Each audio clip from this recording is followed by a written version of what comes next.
What's up there, guys? Dibalen Football Channel, Kaizer Chiefs Football Channel. Football from the fans' perspective. Welcome back. Welcome to our new video after a very long time. If you are new in the channel, I would like to encourage you to hit the subscribe button and hit the like button as well. And also, let's hear from you in the comment section. We're going to speak about a few things. We're going to speak about Dr. Patrice Motsepe's presidential campaign, CAF presidential campaign. We're going to reflect on Kaizer Chiefs versus Waydad Casablanca, the CAF game, a very terrible loss for Kaizer Chiefs.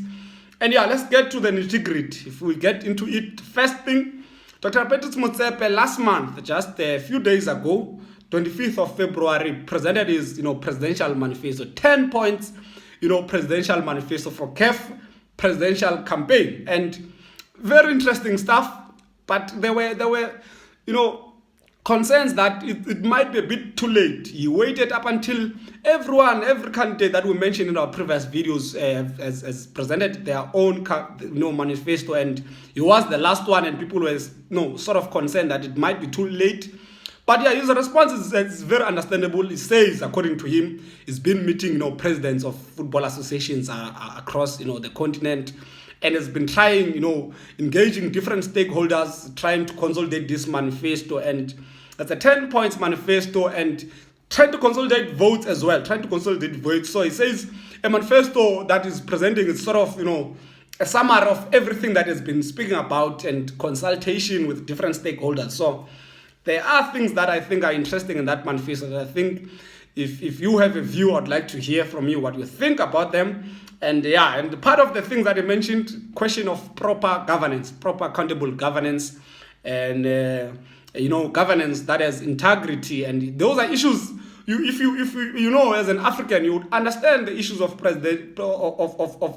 of governance, the issues of accountability in governance, integrity in governance. And you mentioned the fact that those are things that affect the association, or affect the, CAF as it is, in terms of attracting sponsorship, in terms of establishing proper working relations with different stakeholders. If the governance is not proper, to be honest, nothing else can go well. If investors, if people outside that and are looking to have an opportunity to have deals with you, if they don't trust your governance, if they don't trust the integrity of your governance, things are not gonna come okay. Things are not gonna come okay. And I agree with him. And I think he has a point. If you remember, if you followed a little bit the CAF Champions League presidents and all that, Ahmad, I think it's from Madagascar. He came in with the chip of the fact that there needs to be accountable governance, there needs to be integrity and all those kind of things. And there was complaints about the previous president. And as we know, he didn't even finish his term.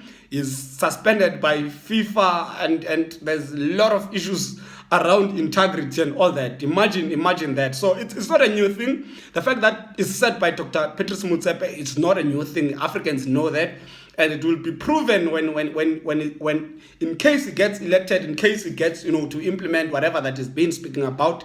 But yeah, the issue of presidency does make sense, and it's good that he emphasized on it. The second thing is the question of infrastructure. Structures in Africa, they're not so appeasing, they're not so pleasing in the eye, and they're not good for the football. If you watch the CAF games and the stadiums where we play, where South African teams normally visit, they are not so interesting, they are not appealing to the eye, they're not good for football. And his advice was that there needs to be some sort of a standard in terms of the stadiums, more especially where CAF games are played. And he's encouraging that countries and different football associations must encourage to building stadiums that are of multi-purpose, so that they can be able to self-sustain, which is something that is not new, something that is there in Europe, something that is implemented in Europe, and many stadiums right now, they serve many purposes, for development and also for businesses. While there's no football games played, that they can generate businesses resources, and they can be self-sustaining. And that's one thing that I comment on him. I think that's very proper. And he mentioned about the questions about the differences and the inequalities in terms of the stadium and the standards. If you check Morocco, you check South Africa, they have top class facilities, but other countries do not have that, and that's a major concern. And I think he hit it on the nail. Another thing that he spoke about is the broadcasting of the African football, which is an issue of concern. We struggle to watch Kaizer Chiefs, struggle to watch Mamelodi Sundowns, struggle to watch Orlando Pirates, but when you check UEFA games, we watch all UEFA games. But the Champions League, the African Champions League, it's very poor. It's very poor. And that's one thing that I think it needs to be addressed as soon as possible. There is talent, there is entertainment in African football, but there is no broadcasting. There's just scarcity in terms of watching African football. And that's one thing that he mentioned that I think is commendable. Officiating, the referees, the VAR, something that everyone has been speaking about. But my concern with the refereeing, and that's one thing that Dr. Patrice mentioned, was that there's a need first to work on the referees. There's a need first to work on how they are paid. There's a need to work on how they are trained. They need to match the standards of FIFA, the standards of in Europe in terms of refereeing, because you can't bring VAR if the standard of refereeing is very poor. Otherwise, I mean, how many stoppages, how much of stoppages are we going to have in the game? And how much is the game going to be delayed if VAR is gonna pretty much do the entire job? Because the refereeing, the standard of refereeing, the standard of officiating, it's very poor in African football. And I think it's doing very well. But yeah, there's one thing that I am concerned about. The man didn't look like he has done thorough research he has a thorough understanding of the African football. On the business side of it, he's very clear. He speaks about getting investors like MTN, investors like Total, and other investors. But when it comes to the real thing, the African football in itself, I didn't really hear anything about it. There was a mention of females football and all that. Even when there was responses on that, there was no clear understanding. There was no clear giving of much information about it as to what is happening about it. And the African politics as well. There was a question, there was a concern from another gentleman that it looks like he doesn't, have a proper grasp on African politics, more especially in football and how they can play out. But yeah, I'm much more concerned on the football side of it. It didn't look like he has a deep understanding of it. Time and again, he was deflecting questions to Dr.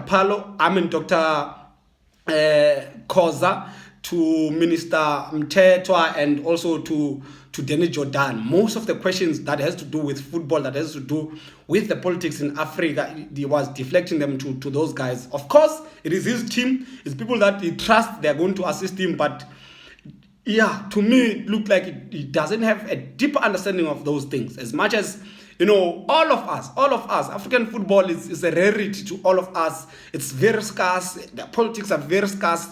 But I think one thing that I know and think is that Dr. Patrice Motsepe, when he entered and when he became the chairman of Mamelodi Sundowns, we didn't know much about his, understanding of football in South Africa and all that. But look at how, he has turned around a brand like Mamelodi Sundowns, and he has made it, something to reckon with in the whole country and in the entire continent. So, yes, might not have a proper grasp, or might not have satisfied us in terms of the politics, in terms of the football, but I trust the man. For me, I trust the man, and I believe that, there is a saying that he has backup from FIFA president, from different people from outside the continent, and those were concerns that are raised by different stakeholders. But I don't think that's a problem. In fact, you need to have a proper relationship with people in FIFA, outside stakeholders, if your football is going to have to match their standard. But I trust in him, and we believe that on the 12th of March, he has to win it. He has to bring it home. When I say home, he has to bring it in Africa, because it's football for Africans, and it needs to be developed. Now we get to Kaizer Chiefs. This is Waydad Casablanca, a game that I didn't watch. I only watched the highlights. I was not so pleased with how the highlights looked like. There was a very bad picture that was painted to me. The way Kaizer Chiefs was beaten 4-0 was very disturbing. First, the most visible thing is that Kaizer Chiefs only created 2 chances in that game. I think it was a header by Bacchus. There's another shot that was saved. Or both of the chances were created from the set pieces. So a very worrying thing. And another thing that was very worrying, according to me, very dreadful in terms of defending, so abysmal. and it made me so to wonder. All the goals that came from Waydad Casablanca, all of them is defense mistakes. It's counterattacks. Defenders are late and a lot of things. Kune as well getting out and then caught out of position several times. Several goals Kune caught out of position, and it made me to wonder to say, really, the standard of Kaizer Chiefs right now looks like we're doing very bad. And for me, Gavin Hunt is struggling. I've been hopeful. There were times that we looked like we're improving, but the game against Waydad Casablanca, the highlights that I watched, they are very terrible to watch. They make me very scared. The next game we're going to play 6th of March. We're playing against Petro de Luanda. It's from the same league with I think it's Diagosto, the one who played against and we won. And it's on top of the log at home. But we're going to speak about it. We're going to have a preview of the game, Kaizer Chiefs versus Petro de Luanda. But if you check, Petro de Luanda is last in the log in our groups. In our group, it's Group C, and it doesn't look like it's doing well. But there is no hope. To be honest, if you compare with the way they play and how Kaizer Chiefs play, there is no hope that Kaizer Chiefs is gonna come back there with a win. There's just no hope.